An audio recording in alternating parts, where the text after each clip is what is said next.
Hello everyone, welcome to global GK tricks. तो आज हम एमपीटेट वर्ग 3 के टेस्ट को सॉल्व करने वाले हैं। आज से एमपीटेट वर्ग 3 की टेस्ट सीरीज़ स्टार्ट कर रहे हैं। तो सबसे पहले हम सीडीपी के टेस्ट को सॉल्व करेंगे आज। चलिए स्टार्ट करते हैं।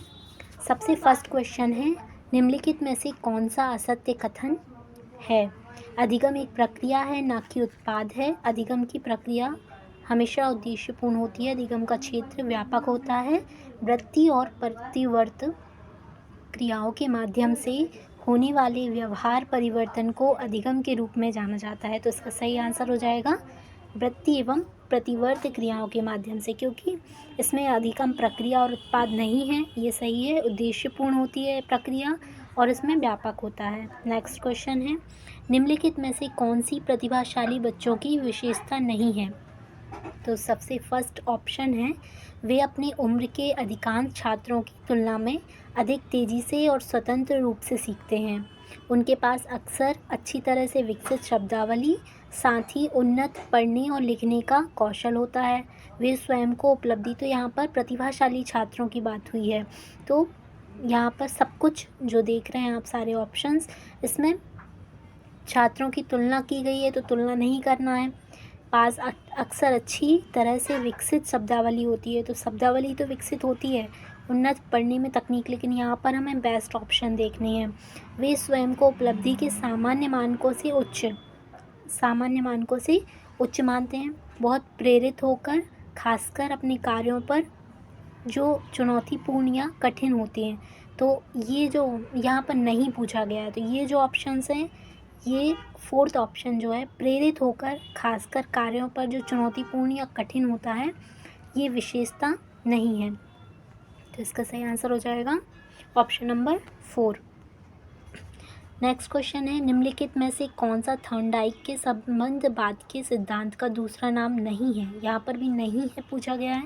ऑप्शन नंबर ए, उद्दीपन अनुक्रिया सिद्धांत, अधिगम का बंधन सिद्धांत, स्वाभाविक प्रतिक्रिया का सिद्धांत, प्रयत्न और त्रुटि का सिद्धांत। तो इसमें से ये उद्दीपन अनुक्रिया सिद्धांत भी, अधिगम का बंधन सिद्धांत भी और प्रयत्न और त्रुटि का सिद्धांत भी, ये भी थॉर्नडाइक के संबंधवाद के सिद्धांत का दूसरा नाम है, लेकिन स्वाभाविक प्रतिक्रिया का सिद्धांत नहीं है। नेक्स्ट क्वेश्चन है, यह किसने कहा कि नवनिर्माण या उत्पादन में सृजनात्मकता अनिवार्य रूप से पाई जाती है? तो यहाँ पर ऑप्शन नंबर 1 है, जेम्स ड्रेवर ने कहा।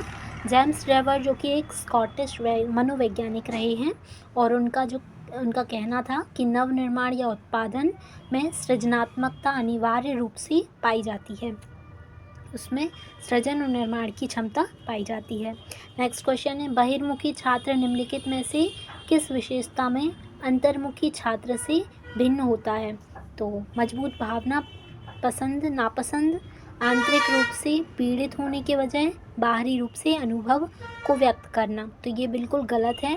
बौद्धिक खोज में आत्मसात, ये भी सही है, और अधिक लिखने में बेहतर, ये भी सही है। तो ये ऑप्शन नंबर 2 सही हो जाएगा। नेक्स्ट क्वेश्चन है, पियाजे के अनुसार औपचारिक संक्रियात्मक अवस्था यानी फॉर्मल ऑपरेशनल स्टेज, इसे आप इंग्लिश में याद रख लीजिएगा। फॉर्मल ऑपरेशनल स्टेज, औपचारिक संक्रियात्मक अवस्था में किशोरों में की क्षमता विकसित होती है संवेदी अनुभवों के आधार पर कार्य करने की, संक्रिय संचालन करने की, प्रतीकवाद का प्रयोग करने की, या मूर्त संक्रिया का प्रयोग करने की। तो इसका सही आंसर हो जाएगा औपचारिक संक्रियात्मक अवस्था यानी फॉर्मल ऑपरेशन स्टेज में संक्रिया की बात की गई है। किशोरों में ऑपरेशन पर ऑपरेट करने की, यानी कि संक्रिय संचालन करने की क्षमता होती है। आईईपी का अर्थ है व्यक्तिगत शिक्षा योजना, निर्देशात्मक मूल्यांकन कार्यक्रम, स्वतंत्र शिक्षा योजना या संस्थागत मूल्यांकन कार्यक्रम। तो इसका सही आंसर हो जाएगा व्यक्तिगत शिक्षा योजना।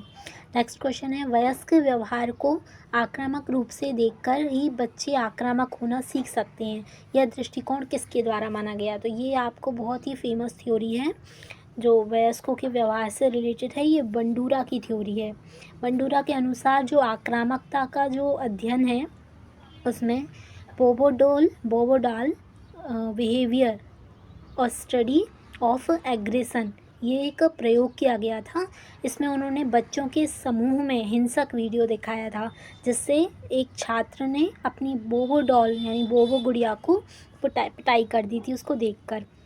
नेक्स्ट क्वेश्चन है, प्रासंगिक अंतर्बोध परीक्षण TAT किससे संबंधित है? तो CD मॉर्गन, HA मुरे, 1 और 2 दोनों। तो इसका सही आंसर हो जाएगा 1 और 2 दोनों। CD मॉर्गन और HA मुरे दोनों ही TAT इस परीक्षण से किसी व्यक्ति की रुचियों, दृष्टिकोण, ऑब्जर्वेशन या फिर थॉट्स, इन सब का खुलासा कर रहे हैं अपनी TAT जो प्रासंगिक अंतर्बोध परीक्षण है इसके द्वारा।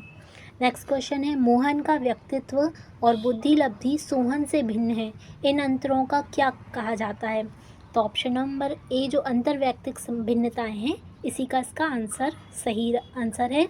अंतर्वैयक्तिक भिन्नताएं जो होती हैं वो बुद्धि लब्धि सोहन से अलग दिखाती हैं। मतलब जो सभी व्यक्ति होते हैं उनमें उनकी क्षमताओं, रुचियों और उनकी जो दृष्टिकोण होते हैं, महत्वाकांक्षाएं होती हैं और उपलब्धियां होती हैं, इनसे अधिगम शैली आकांक्षाओं से भिन्न होती है सब में। इन्हें व्यक्तिगत भिन्नता कहलाती है, इसी को अंतर्वैयक्तिक भिन्नताएं कहती हैं। नेक्स्ट क्वेश्चन है, वैचस्लेर ने बच्चों के लिए एक बुद्धि परीक्षण कब विकसित किया? तो ऑप्शन नंबर 2 इसका सही आंसर है 1949 में वैचस्लेर ने व्यक्तिगत मापनी यानी विस्क विकसित किया था। ये 5 से लेकर 15 वर्ष तक के बच्चों के लिए विकसित किया गया था और इसका जो मॉडिफाइड एडिशन है विस्क R 1974 में आया था। नेक्स्ट क्वेश्चन है, जानकारी एकत्र करने के लिए एक शिक्षक द्वारा समूह के सदस्यों से निम्नलिखित प्रश्न पूछे गए। आपको कौन से 3 मित्र सबसे कम पसंद हैं? आप अपने समूह कार्य में किन 3 मित्रों को सम्मिलित करना पसंद नहीं करते हैं? आप किन 3 मित्रों के साथ पिकनिक पर जाना पसंद नहीं करते हैं? तो शिक्षक द्वारा इसमें आकलन करने की विधि कौन सी होगी? तो समाजमितीय विधि होगी। समाजमितीय विधि जो होती है उसमें कक्षा में जो सामाजिक संबंध होते हैं उसके आधार पर तस्वीर, एक वस्तु रूप को दिखाने वाली तस्वीर बनाई जाती है। इसमें जैकब लेवी मेरिनो ने इसे विकसित किया था। नेक्स्ट क्वेश्चन है, जीवन का वह चरण जो यौवन की शुरुआत में तब प्रारंभ होता है जब यौन परिपक्वता और प्रजनन की क्षमता प्राप्त हो जाती है, इसे सामान्यतः कहा जाता है। तो ऑप्शन ए है बाल्यावस्था, शैशवावस्था, वयस्कता या किशोरावस्था। इसका सही आंसर होगा ऑप्शन नंबर 4 किशोरावस्था। किशोरावस्था में ही यौन परिपक्वता और प्रजनन क्षमता आ जाती है। बहुबुद्धि की अवधारणा किसने दी थी? तो इसका आप सबको पता होगा, गार्डनर जी जो हैं ये बहुबुद्धि के सिद्धांत के संस्थापक माने जाते हैं। इनके अंतर्गत उन्होंने 8 प्रकार की बुद्धि को बताया था। इसका सही आंसर हो जाएगा ऑप्शन नंबर 3। नेक्स्ट क्वेश्चन है, संवेदी स्मृति को डैश के रूप में भी जाना जाता है। तो ऑप्शन नंबर ए तात्कालिक, अल्पकालिक, दीर्घकालिक या इसमें से कोई नहीं। तो इसका सही आंसर हो जाएगा तात्कालिक स्मृति। संवेदी स्मृति को तात्कालिक स्मृति के रूप में भी जाना जाता है। कार्ल रॉजर्स द्वारा प्रस्तावित उद्बोधन परामर्श की जो प्रक्रिया है उसका प्रकार है। तो इसमें जो नॉन डायरेक्टिक काउंसलिंग है, नॉन डायरेक्टिक यानी कि गैर निर्देशन उपबोधन परामर्श, इसके अंतर्गत कार्ल रॉजर्स ने 1940 में काउंसलिंग के बारे में बताया था। वृत्ति की विशेषताओं के संदर्भ में निम्नलिखित में से कौन सा कथन असत्य है? तो वृत्ति तो जन्मजात होती है, सब जानते हैं, बहुशक्तिशाली वृत्ति होती है, वृत्ति अल्पकालिक होती है और वृत्ति मनुशारीरिक होती है। तो इसमें असत्य बताना है, तो वृत्ति अल्पकालिक होती है, ये इसका असत्य है। इसको ध्यान रखिएगा आप, इसमें असत्य पूछा गया था। तो ये जन्मजात होती है, शक्तिशाली और मनोशारीरिक दोनों तीनों सत्य हैं। वृत्ति अल्पकालिक होती है, ये असत्य है। वृत्ति जैसे कि आपको जैसे भूख लगना या जो भी इच्छाएं आपके अंदर आती हैं वो होती तो कुछ समय के लिए, लेकिन बार बार वो आती हैं, हमेशा ख़त्म नहीं होती हैं। नेक्स्ट क्वेश्चन है, बच्चे के मानसिक विकास को बढ़ावा देने से आप क्या समझते हैं? तो अंतःक्रिया, समुदाय के भीतर या बच्चे को भावात्मक। तो यहाँ पर भावात्मक जो पक्ष हैं वो मानसिक विकास से संबंधित है और बाकी जो हैं उत्तेजना, अंतःक्रिया, समुदाय के भीतर, स्वास्थ्य, क्लिनिक, स्कूल में, ये सब जो हैं ये मानसिक विकास से संबंधित नहीं है। तो नेक्स्ट क्वेश्चन हो जाएगा, निम्नलिखित में से कौन सा विकास का सिद्धांत नहीं है? तो इसमें सही आंसर जो विकास के सिद्धांत में बताया गया है, विकास के सिद्धांत के अनुसार अंतर संबंध का सिद्धांत भी है, भिन्नता का सिद्धांत भी इसमें बताया गया है और दिशा का सिद्धांत भी है। अलगाव का सिद्धांत इसमें नहीं है। नेक्स्ट क्वेश्चन है, इनमें से किस ग्रंथि को मास्टर ग्रंथि के रूप में जाना जाता है? तो आप सभी जानते हैं पिट्यूटरी यानी कि पीयूष ग्रंथि को। नेक्स्ट क्वेश्चन है, प्रसव पूर्व विकास का उचित क्रम है? तो प्रसव पूर्व विकास पहले युग्मनज बनता है, अपरिपक्व अवस्था यानी कि जाइगोट के बाद एम्ब्रियो बनता है और फीचर्स बनता है। तो ये सही आंसर हो जाएगा। पहले ही हमें आंसर मिल गया है तो हम आगे नहीं बढ़ते हैं। नेक्स्ट क्वेश्चन है, निम्नलिखित में से अभिप्रेरणा की घटकों की पहचान कीजिए। तो आवश्यकता, अंतर्नोद, प्रोत्साहन या उपरोक्त सभी। तो इसमें तीनों आएंगे, आवश्यकता, अंतर्नोद और प्रोत्साहन, उपरोक्त सभी। निम्नलिखित में से कौन सा मनोवैज्ञानिक व्यवहारवाद से संबंधित नहीं है? वॉटसन, स्किनर, हॉल या फ्राइड। तो इसका सही आंसर होगा फ्राइड जो है वो मनोवैज्ञानिक व्यवहारवाद से संबंधित नहीं है। फ्राइड मनोवैज्ञानिक व्यवहारवाद से संबंधित ना होकर जीव व्यवहार अनुकूल शिक्षा देते हैं। फ्राइड जो है व्यवहारवाद की आलोचना करते हैं और व्यवहार पर जो उनका अवचेतन मन का प्रभाव है उसको बताते हैं, उसका प्रभाव नहीं है ये बताते हैं। नेक्स्ट क्वेश्चन है, बच्चों में भावनात्मक विकास को प्रभावित करने वाले कारक कौन से हैं? तो इसमें स्वास्थ्य, पारिवारिक माहौल, पड़ोस, समुदाय और समाज, उपरोक्त सभी। तो इसका सही आंसर हो जाएगा बच्चों में जो भावनात्मक विकास है उसमें क्या क्या प्रभावित करता है? तो स्वास्थ्य और शारीरिक भी, पारिवारिक माहौल भी और पड़ोस, समुदाय और समाज भी प्रभावित करते हैं। तो इसका सही आंसर हो जाएगा उपरोक्त सभी।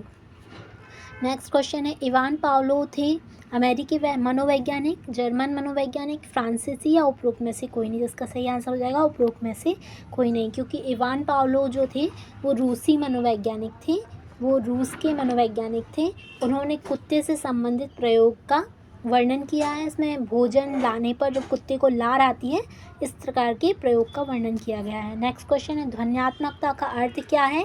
तो ध्वन्यात्मकता से हमें यहाँ एक ही ऑप्शन दिखता है, ध्वनि प्रणाली, यही इसका राइट आंसर हो जाएगा।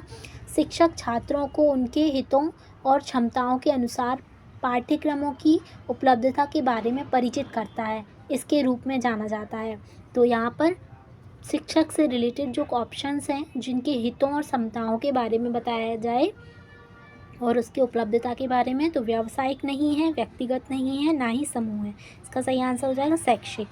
बुद्धि के त्रिआयामी सिद्धांत के प्रतिपादक कौन है? तो कोहलर, थॉर्नडाइक, जेपी गिलफोर्ड या वाइगोत्स्की।